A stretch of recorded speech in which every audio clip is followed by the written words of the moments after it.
The sunny spring afternoon in downtown Chicago started like any other day for Marcus Thompson. At 45 years old, he had everything money could buy: the corner office on the 85th floor of Thompson Tech Tower, the $500,000 Rolls-Royce Ghost, and a net worth that made him one of the richest men in America. But today, something was different. Something was about to change. Marcus sat in his leather chair, staring at the quarterly reports on his desk. His company's board members had just left after a heated meeting that lasted 3 hours. They questioned his recent decisions, especially the risky $500 million investment in a new artificial intelligence project. The doubt in their eyes bothered him more than he wanted to admit. "Mr. Thompson," his assistant's voice came through the intercom. "Your wife called. You're late for dinner with the governor." Marcus checked his Patek Philippe watch and cursed under his breath. He grabbed his Italian leather briefcase and rushed toward the private elevator. The security guards and employees bowed their heads as he passed by, a gesture he had grown used to over the years. In the parking garage, Marcus slid into his Rolls-Royce. The familiar smell of expensive leather and wood calmed him down a little, but the anger from the board meeting still burned in his chest. He pressed the start button, and the powerful engine came to life. "I built this company from nothing," he muttered to himself, pulling out of the garage. "Who are they to question my decisions?" The Chicago traffic didn't care about his mood or his dinner plans. Marcus weaved through the cars, his expensive vehicle drawing attention from other drivers. He pressed harder on the accelerator, watching the speedometer climb. 60, 70, 80 miles per hour. That's when he saw the flashing lights in his rearview mirror. "You got to be kidding me," he said, gripping the steering wheel tighter. For a moment, he thought about not stopping. But even in his angry state, he knew better. He pulled over to the side of the road, near Michigan Avenue, where dozens of people were walking by. Officer Sarah Chen approached his car carefully. She was 32 years old, with 8 years on the force and a record of being fair but firm. As she walked up to the driver's window, she didn't know she was about to meet one of the richest men in the country. Marcus lowered his window just halfway, not even looking at the officer. "Do you know who I am?" he asked, his voice cold. Officer Chen shined her flashlight into the car. "Sir, I clocked you going 82 in a 35 zone. License and registration, please." I said. "Do you know who I am?" Marcus repeated, louder this time. A few pedestrians stopped to watch. "Sir, your name doesn't change the fact that you were endangering lives." Officer Chen replied calmly. "License and registration, please." Marcus finally turned to look at her. "I donate millions to this city. I employ thousands of people. I had dinner plans with the governor, and now I'm late because of this nonsense." "Sir, step out of the vehicle," Officer Chen ordered, her hand moving to rest on her belt. "This is ridiculous," Marcus muttered, but he opened the door. Standing at 6 feet tall in his $5,000 suit, he towered over the officer. People had started gathering around, some holding up their phones to record. "Sir, you were driving recklessly," Officer Chen began. "Call the police chief," Marcus interrupted. "He plays golf at my country club. This will be sorted out in 5 minutes." "Sir, please calm down and—" "Don't tell me to calm down," Marcus shouted, his frustration from the entire day boiling over. Without thinking, he stepped forward and pushed Officer Chen's shoulder, hard enough to make her stumble back. The crowd gasped. Officer Chen quickly regained her balance and pulled out her handcuffs. "Turn around, sir. You're under arrest for assaulting a police officer." "You can't be serious," Marcus laughed, but it was a nervous laugh now. He could see more police cars arriving. People in the crowd had their phones out, recording everything. For the first time in years, Marcus Thompson felt something he hadn't felt in a long time: fear. As Officer Chen read him his rights, Marcus could almost hear his carefully built world starting to crack. The board meeting, the dinner with the governor, his reputation, his image, everything was about to change because of one moment of anger. What he didn't know was that this was just the beginning. His journey from this moment would teach him lessons that all his billions could never buy. The next morning, Marcus Thompson sat alone in his massive kitchen, staring at his untouched coffee. His $15 million mansion felt strangely quiet. The arrest from yesterday had already turned his world upside down. His wife, Diana, a successful civil rights attorney, Hadn't spoken to him since he called her from the police station last night. She sat in the living room, talking on the phone with his lawyers. Even from the kitchen, Marcus could hear pieces of her angry conversation. "No, we can't just throw money at this problem," Diana was saying. "The video is everywhere." She was right. The videos were everywhere. Marcus picked up his iPad and looked at the trending headlines again. Billionaire tech CEO SOLTS FADMALOFICR. Marcus Thompson arrested. Money can't buy freedom. Thompson tech stock drops 15% after CEO's arrest. His phone buzzed with a text from his teenage daughter Jessica. "Dad, how could you? My friends are sharing the video at school. I can't even show my face today." Marcus put his head in his hands. Just 24 hours ago, he had been one of America's most respected business leaders. Now, the same news channels that used to praise him as a success story were playing the video of his arrest on repeat. The security footage from nearby buildings, Officer Chen's body camera, and dozens of cell phone videos captured everything. The worst part was his own voice saying, "Do you know who I am?" Over and over again, millions of people watched him push Officer Chen. His phone rang. It was James Walker, the head of his biggest business partnership. "Marcus, I'll make this quick," James said, his voice cold. "We're putting our deal on hold. We can't be connected to this situation." "James, wait." Marcus started, but the line was already dead.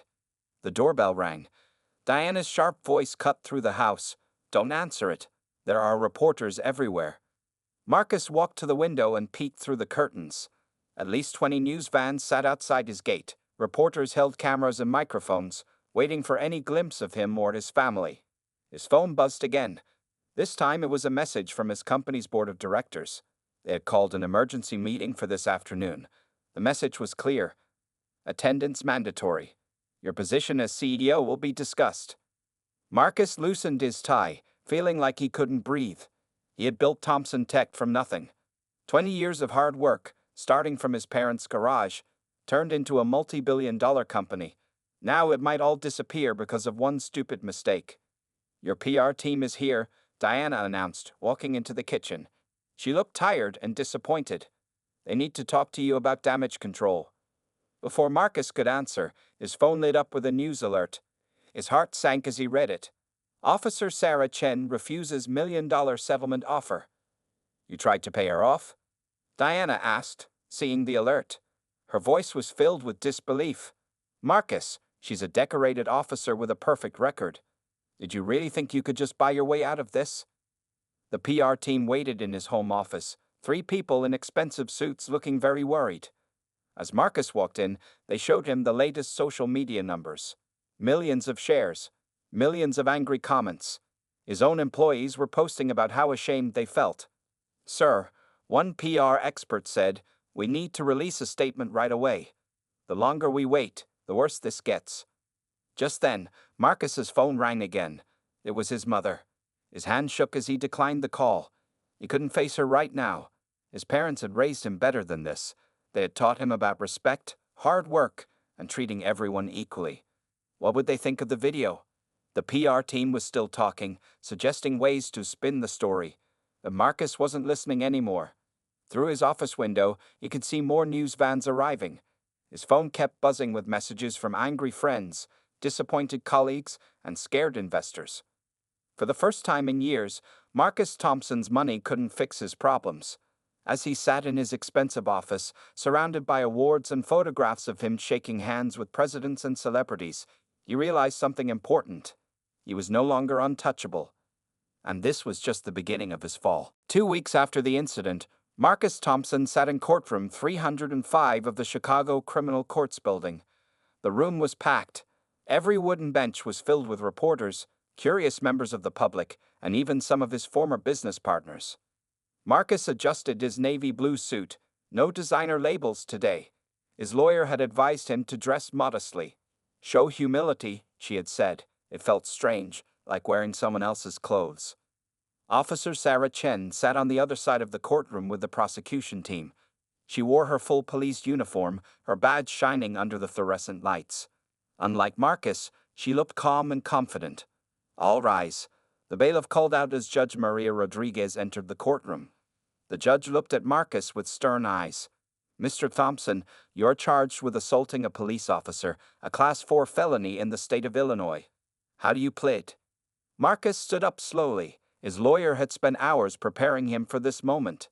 Initially, he had wanted to plead not guilty, believing he could win any case with his expensive legal team. But the videos left no room for denial. Guilty, Your Honor, Marcus said quietly. The word felt bitter in his mouth. Whispers filled the courtroom. Reporters scribbled frantically in their notebooks. This wasn't the fight they had expected from a billionaire known for never backing down. The prosecutor, David Martinez, stood up. Your Honor, the state would like to present evidence of Mr. Thompson's behavior during the incident. Judge Rodriguez nodded, and the courtroom lights dimmed. A large screen showed the now familiar video footage. Marcus wanted to look away but forced himself to watch. The videos played one after another. His voice echoed through the speakers. Do you know who I am?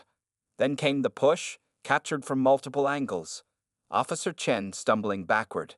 The shocked faces of onlookers. The prosecution calls Officer Sarah Chen to the stand, Martinez announced. Officer Chen walked to the witness stand. She spoke clearly about that evening, describing how Marcus had endangered lives by speeding, how he had refused to cooperate, and how the situation had escalated.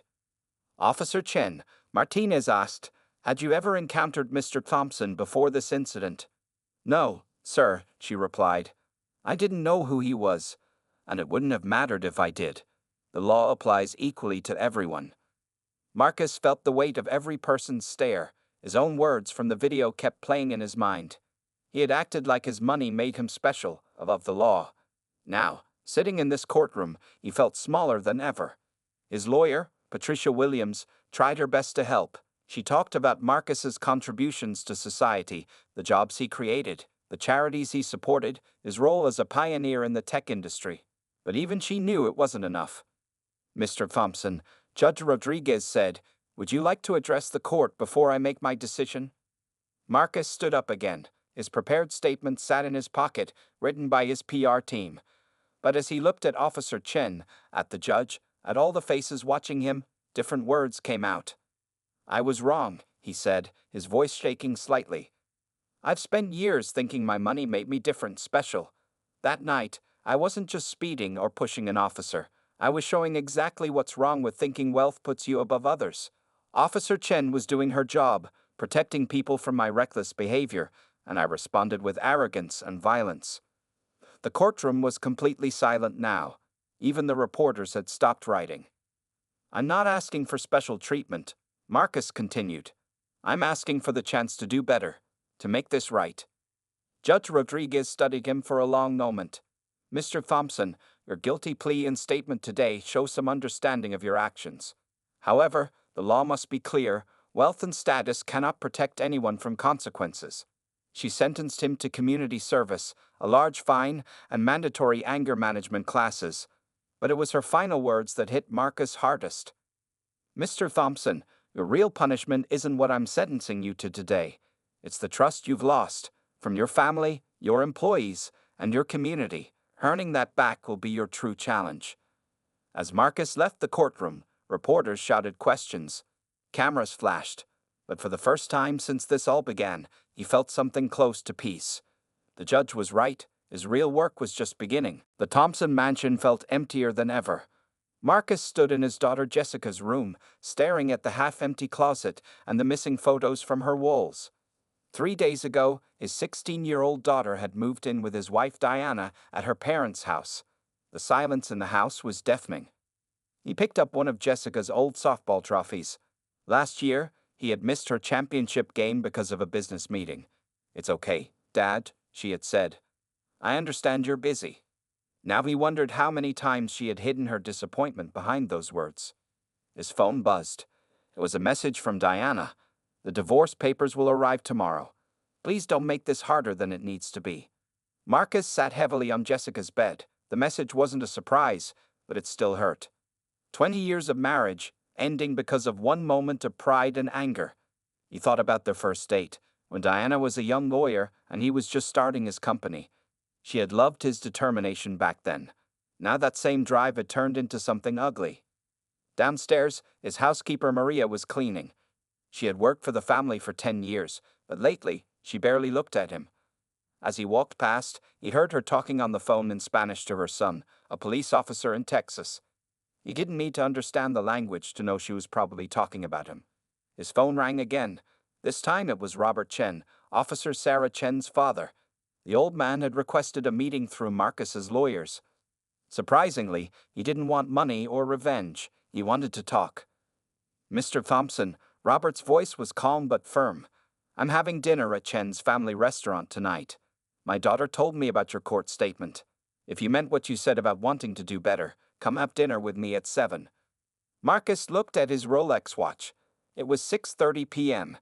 The restaurant was in Chinatown, far from his usual expensive dining spots. At 7:05 p.m., Marcus walked into Chen's family restaurant. It was a small place, nothing fancy, but packed with customers. Conversation stopped as people recognized him. Some pulled out their phones to take pictures. Robert Chen sat at a corner table.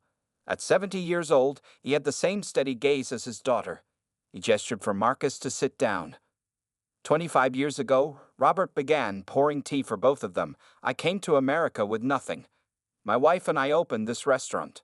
Sarah grew up in that kitchen, doing homework between serving customers. Marcus listened, noticing the pride in Robert's voice when he talked about his daughter. When Sarah said she wanted to be a police officer, Robert continued. Some people in our community didn't understand.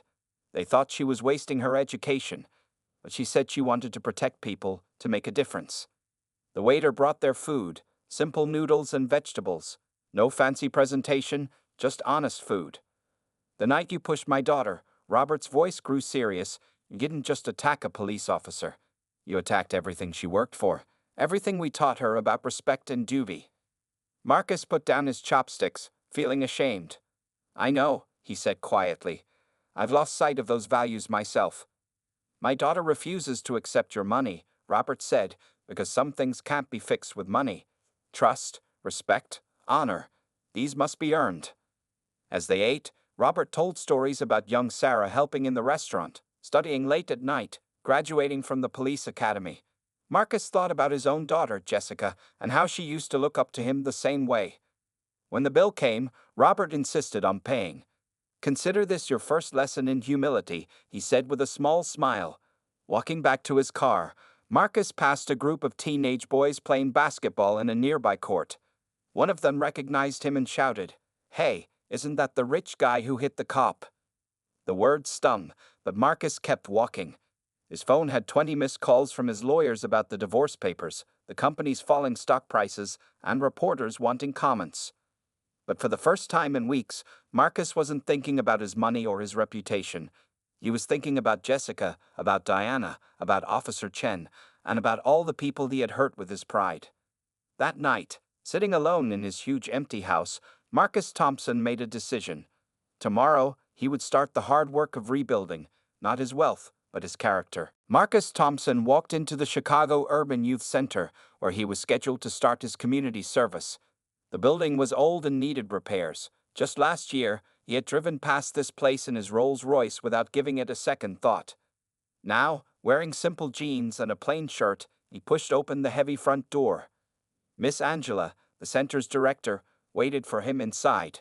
She was a tall woman in her 60s who had run this place for 30 years.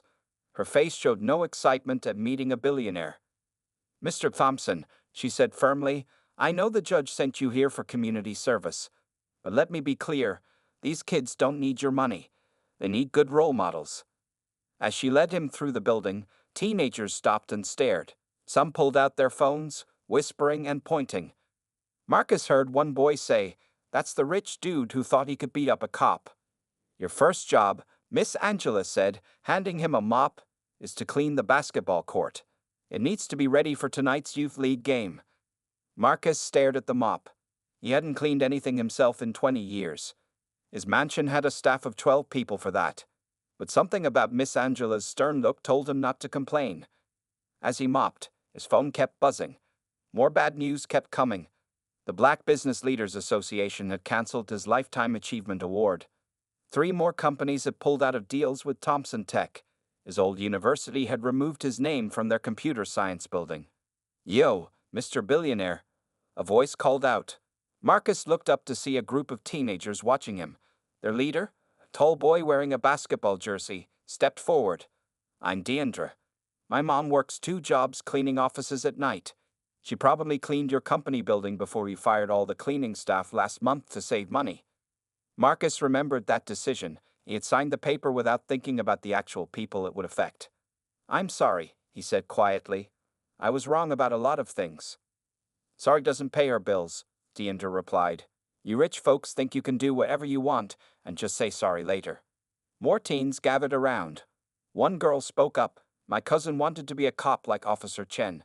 Now she's scared because she sees how people like you treat police officers." Each word hit Marcus like a punch.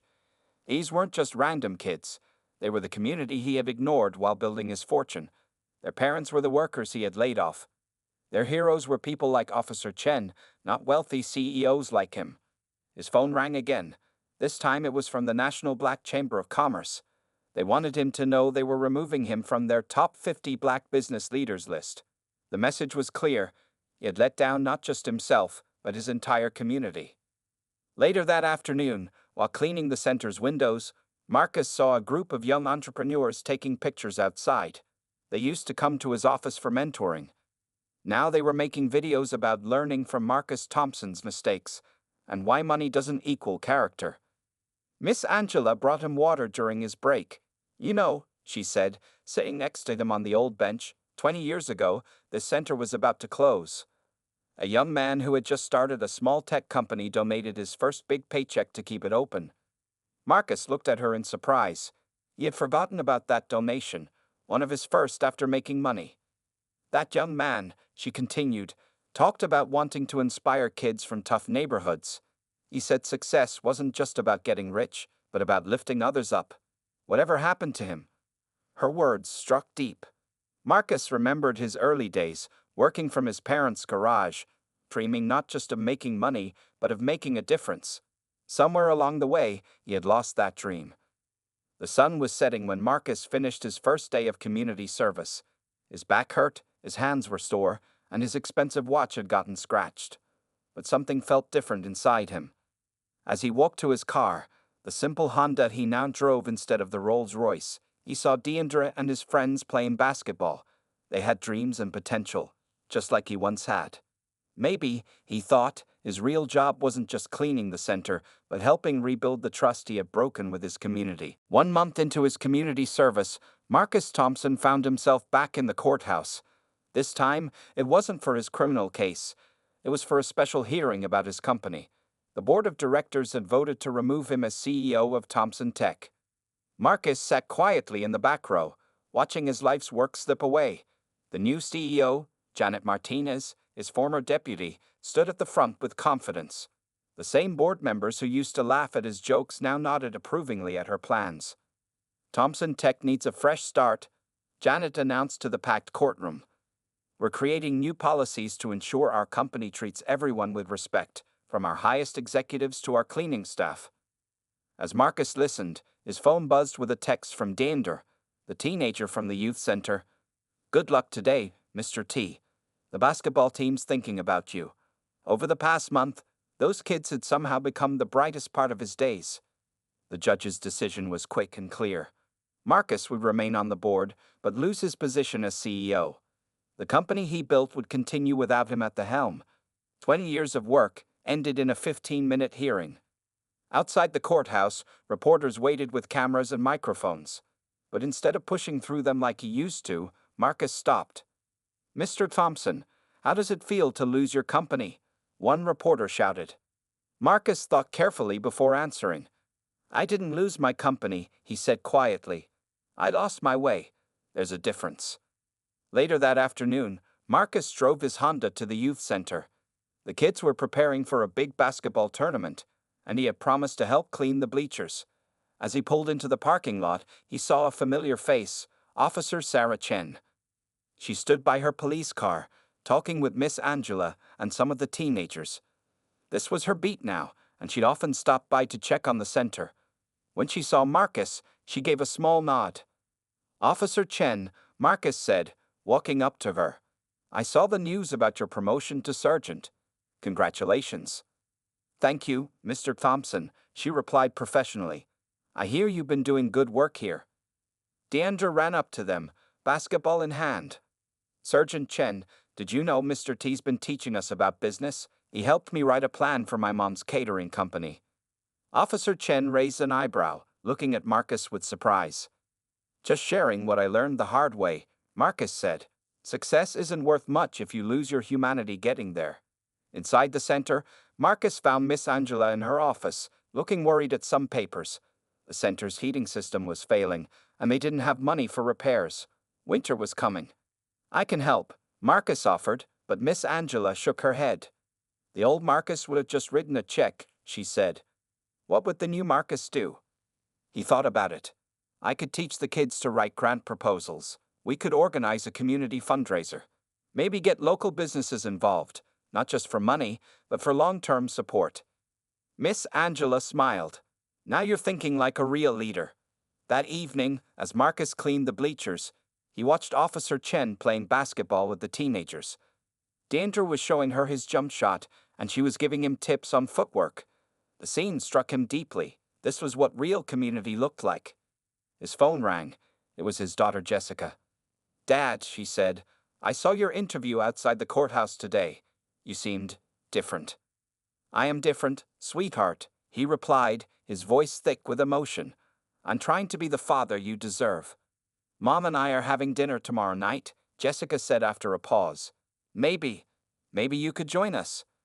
Marcus had to sit down on the bleachers. It was the first time his daughter had invited him anywhere in months. As he finished cleaning, Marcus looked around the youth center.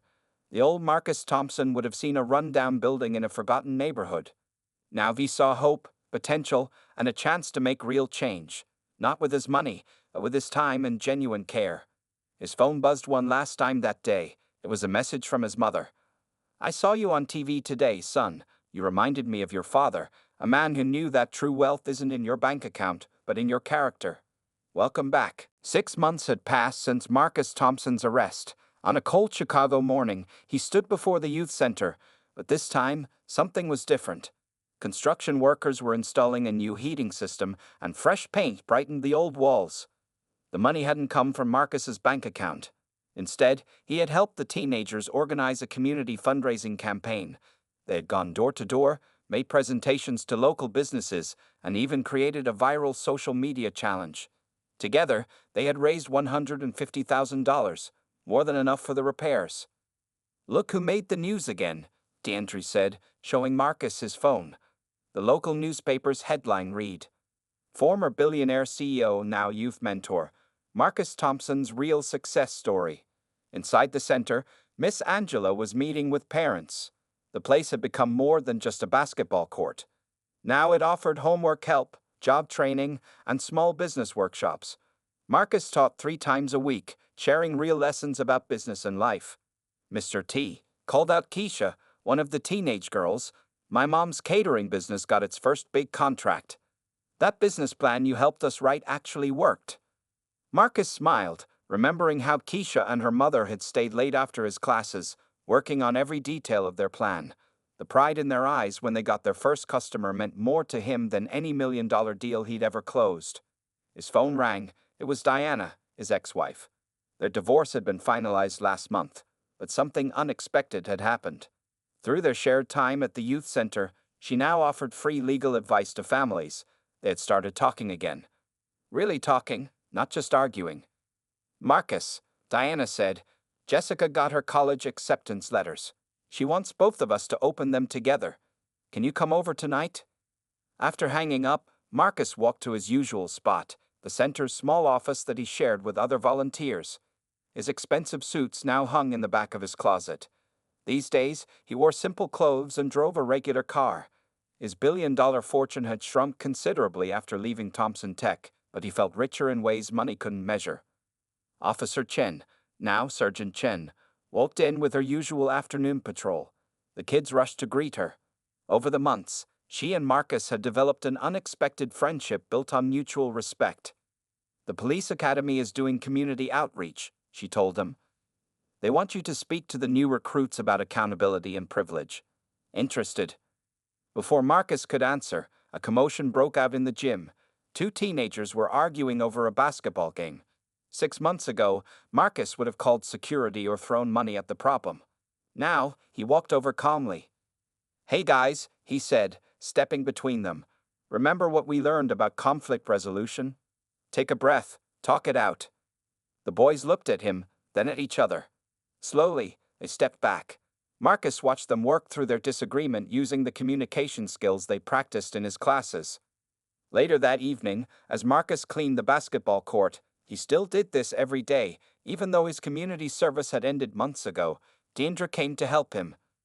"You know what's weird, Mr. T?" Deandra said, mopping the floor. "When you first came here, everyone thought you were this big shot who fell from the top. But now we see you built something better than a billion-dollar company." "What's that?" Marcus asked. "A community," Deandra replied. "And this time, you built it right. From the ground up, with real people, not just money." Driving home that night, Marcus passed his old office building. Thompson Tech's stock had recovered under Janet Martinez's leadership. He felt no bitterness now, only hope for the company's future. At Diana's house, Jessica was waiting with her college letters. As they sat together opening each envelope, Marcus noticed something. His daughter wasn't looking at him with disappointment anymore. She was proud of him, not for his money or his power, but for the changes he'd made. "Dad," Jessica said, holding up an acceptance letter, "I changed my major. Instead of business, I want to study social work. I want to help people like you're doing now." Marcus hugged his daughter, tears in his eyes. His old self would have been horrified at the idea of his daughter choosing social work over business. But the new Marcus Thompson understood. Success wasn't about the size of your bank account, but the size of your impact on others' lives. 1 year had passed since that fateful night when Marcus Thompson pushed Officer Chen. On this morning, he stood on a small stage in the youth center's newly renovated gymnasium. The room was packed with familiar faces: teenagers, parents, police officers, and community members. This was the opening ceremony of the Bridge the Gap program, a new initiative that brought together police officers and young people for mentoring, sports, and leadership training. Marcus and Sergeant Sarah Chen had created it together, turning their infamous confrontation into something positive. A year ago, Marcus began his speech, looking at the crowd. "I thought I was untouchable because of my money. I thought rules didn't apply to me. I was wrong, and that mistake changed my life, but not in the way I expected." In the front row sat Deandra, now heading to college on a scholarship. Next to him was Keisha, whose mother's catering business was serving food at the event. Miss Angela watched proudly from her usual spot by the door. "Sometimes," Marcus continued, "you have to lose everything to find what really matters.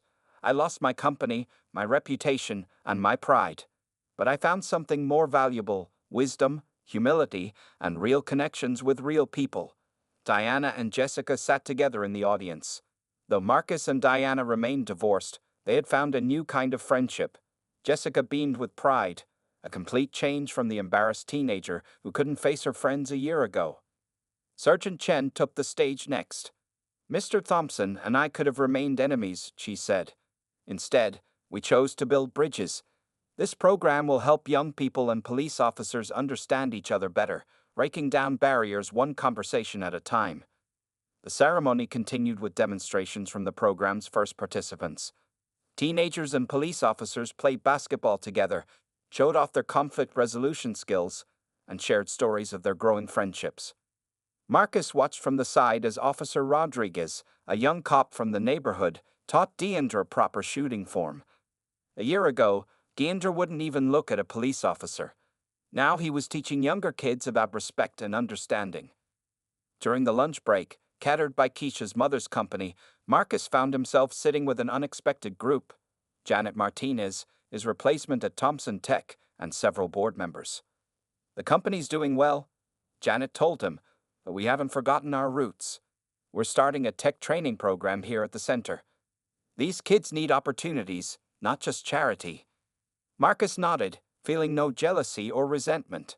His old office now belonged to someone else, and that was okay. His new office, A small desk covered with students' business plans and community project proposals meant more to him than his luxury suite ever did. As the day wound down, Marcus's mother approached him. She had watched his journey over the past year with quiet wisdom. "Remember when you were 10, she said, and you set up that lemonade stand. You gave free drinks to the mail carrier and the garbage collectors because you said they worked hard and deserved something nice. That's who you really are, son. You just forgot for a while." The evening ended with a surprise. The teenagers had prepared a special presentation. They played a video showing Marcus's journey, from the viral arrest footage to newspaper headlines about his downfall, but then transforming into clips of him teaching classes, cleaning floors, mentoring kids, and building the community program. "Mr. T showed us that changing your life isn't about saying sorry," Deandra announced to the crowd. "It's about doing better every day." He could have paid his way out of trouble, but instead, he paid his dues with hard work and real change.